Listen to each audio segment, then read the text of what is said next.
Espectacular, històric i màgic.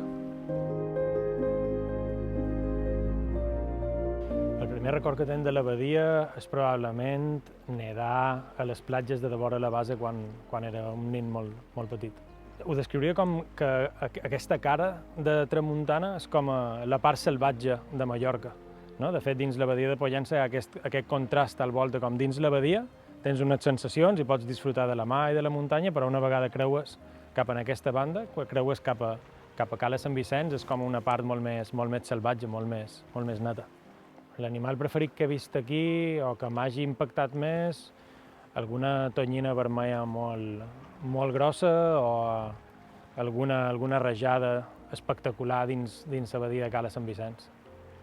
És una curiositat extrema perquè sempre me dona la sensació de que hi ha més coses a descobrir, més coses a disfrutar. Me dona la sensació de que tot el que veiem és una primera capa i que hi ha molt més a descobrir i a aprendre de Formentor. Llavors, aquesta curiositat, aquesta excitació és el que m'atreu més de Formentor.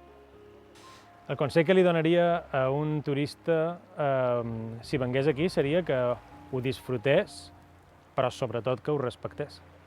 És curiós, m'agradaria veure aquest lloc d'aquí 20 anys com devia ser fa 50 o 60 anys.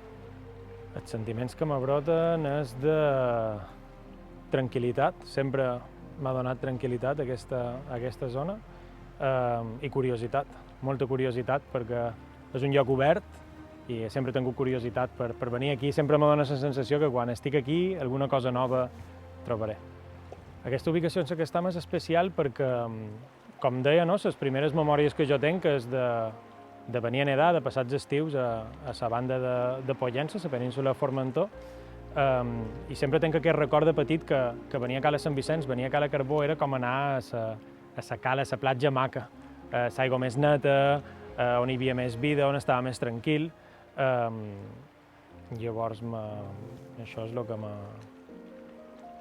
m'inspira.